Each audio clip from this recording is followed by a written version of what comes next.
প্রধানমন্ত্রী বেগম খালেদা জিয়া অসুস্থ হয়ে যাওয়ার পর বাংলাদেশের সবচাইতে বড় হসপিটাল এমআর কেয়ার হসপিটালের মধ্যে ভর্তি করে সমস্ত বড় বড় ডাক্তারগুলো তার পিছনে লেগেছিল, কিন্তু মৃত্যুর হাত থেকে তাকে ফিরিয়ে আনতে কোনো ডাক্তার পারে নাই। এই জীবনেই কিন্তু আমাদের শেষ নয়, মৃত্যুর পর আমাদের আরেকটি জীবন আছে না নাই? আমাদের হায়াত শেষ হয়ে যাওয়ার পর আরও একটি জীবন আমাদের রয়েছে। আমাদের এই জীবনের অবিচ্ছেদ্য একটি অংশ হচ্ছে মৃত্যু। মৃত্যু বলা হয় শরীর থেকে আত্মার বিচ্ছেদ ঘটা। দুনিয়ার মধ্যে যত ধর্ম রয়েছে সমস্ত ধর্মের মানুষ এটা বিশ্বাস করে যে মৃত্যুর মাধ্যমে মানুষের শরীর থেকে আত্মার বিচ্ছেদ ঘটে। চিকিৎসা বিজ্ঞান এই মৃত্যুকে দুই ভাগে ভাগ করেছে। চিকিৎসা বিজ্ঞান মৃত্যুকে কয় ভাগে ভাগ করেছে? দুই ভাগে ভাগ করেছে। এক নাম্বার হচ্ছে ক্লিনিক্যাল ডেথ, অর্থাৎ আমাদের হৃদয় স্পন্দন ও শ্বাস বন্ধ হয়ে যে মৃত্যু হয় তাকে বলা হয় ক্লিনিক্যাল ডেথ।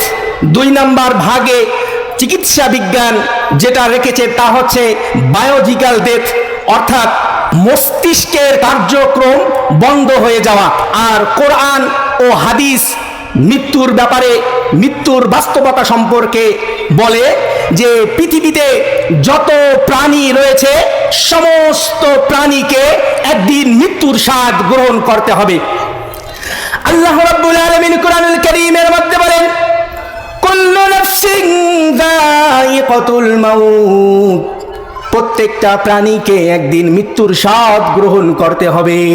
তিনবারের প্রধানমন্ত্রী বেগম খালেদা জিয়া অসুস্থ হয়ে যাওয়ার পর বাংলাদেশের সবচাইতে বড় হসপিটাল এমআর কেয়ার হসপিটালের মধ্যে ভর্তি করে সমস্ত বড় বড় ডাক্তারগুলো তার পিছনে লেগেছিল, কিন্তু মৃত্যুর হাত থেকে তাকে ফিরিয়ে আনতে কোনো ডাক্তার পারে নাই। বাংলাদেশের আলোচিত একটি ঘটনা, শরীফ ওসমান হাদিকে গুলি করা হয়েছিল। গুলি করার পর তাকে সুস্থ করার জন্য সিঙ্গাপুরে পাঠিয়ে দেওয়া হয়েছিল। সিঙ্গাপুরে যাওয়ার পরেও শরীফ ওসমান হাদি ভাইকে আর ফিরিয়ে আনা সম্ভব হয় নাই। পৃথিবীর মধ্যে সর্বশ্রেষ্ঠ মহামানব সাইয়্যিদুল মুরসালিন খাতামুন নবিয়্যিন, সমস্ত নবীদের সরদার আমাদের নবী, বিশ্ব নবী হযরত মুহাম্মদুর রাসূলুল্লাহ সাল্লাল্লাহু আলাইহি ওয়াসাল্লাম এই মৃত্যুর হাত থেকে বাঁচতে পারে নাই। জোরে বলেন ঠিক কি না? শুধু তাই নয়, আল্লাহ রাব্বুল আলামিন বলেন, আইনামা তাকুনু ইদরিকুমুল মাউত ওয়ালাউ কুনতুম ফি বুরুজিম মুশাইয়াদা। আল্লাহ রাব্বুল আলামিন এই আয়াতে কারীমার মধ্যে বলেন, তোমরা যেখানেই থাকো না কেন, তোমরা যদি মাটির গভীর গর্তের মধ্যেও তোমরা অবস্থান করো না কেন, সেখানেও মৃত্যু তোমাদেরকে পাকড়াও করবে। জোরে বলেন ঠিক কি না? শুধু তাই নয়, আল্লাহ রাব্বুল আলামিন আরেক আয়াতের মধ্যে বলেন, ইযা জাআ আজালুহুম ফালা ইস্তাখিরুনা সাআতান ওয়ালা ইস্তাকদিমুন। যে সময় তোমার মৃত্যু লেখা হবে, নির্ধারণ করা হবে, এই সময়ের 1 সেকেন্ড পরেও তোমার মৃত্যু হবে না, আবার 1 সেকেন্ড আগেও তোমার মৃত্যু হবে না। জোরে বলেন ঠিক কি না?